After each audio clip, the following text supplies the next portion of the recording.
Hi everyone, and welcome to Sports Watch.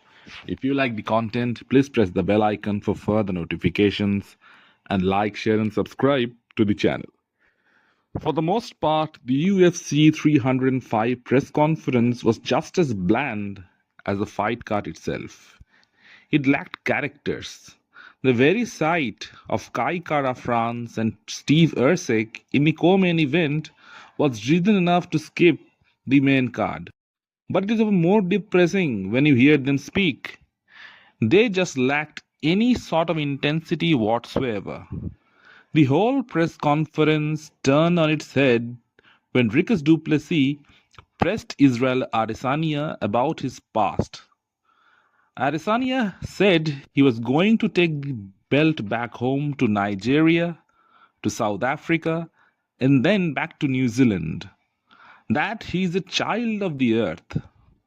Now Dricus cut him off by asking, was he going to take the servants along with him? This triggered Adesanya for some reason. He went on ranting about how Duplessis doesn't know about his story and he should not comment on it.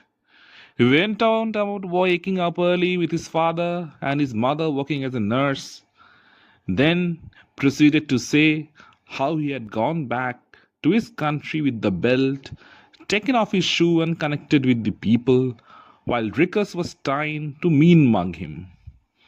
Things got even more heated when Duplessis cut across this emotional narrative and blatantly said he doesn't care about Izzy's story. He was the one African champ who resides in Africa, and nothing is going to change that.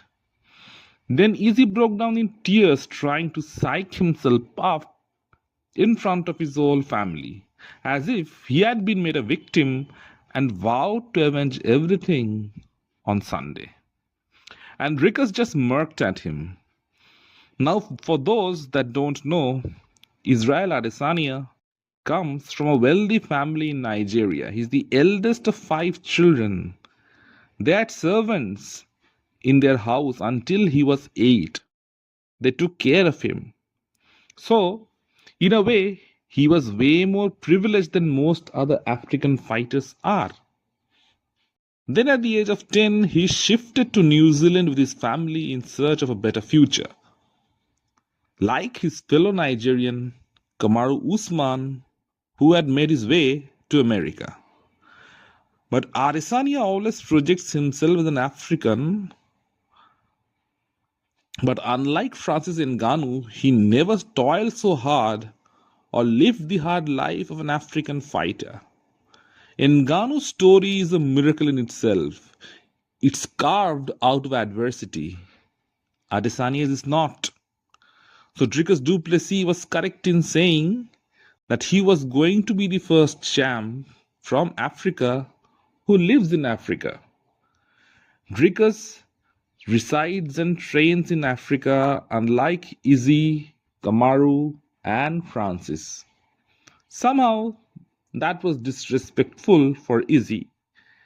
Every time he speaks, he always says how it was disrespectful of Dricus to undermine the struggles of himself, Kamaru, and Francis.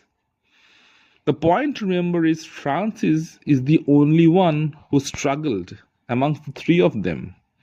And he doesn't get bothered by what Dricus or someone else is saying because he knows his struggle was real. He isn't triggered, but somehow Adesanya is. Dricus had hit a nerve. And Izzy can't accept the fact that a white South African champion is representing Africa, doing the things that he is supposed to do. So he made this fight again about who the real African is. Again, all these antics were similar to the fight against Alex Pereira, the second fight.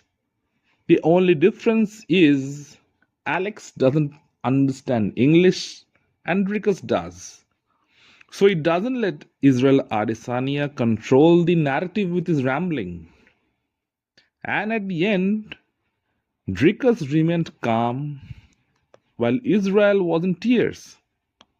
All this might not matter in the end.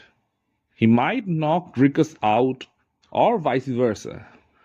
But Duplessis has gone into enemy territory and held his own all week long. Now, all that is left is to carry this momentum on to Sunday morning. Can he do it against one of the most elite kickboxers in the history of the middleweight division? Let me know in the comments section what you feel. And if you like the content, please like, share, and subscribe to the channel.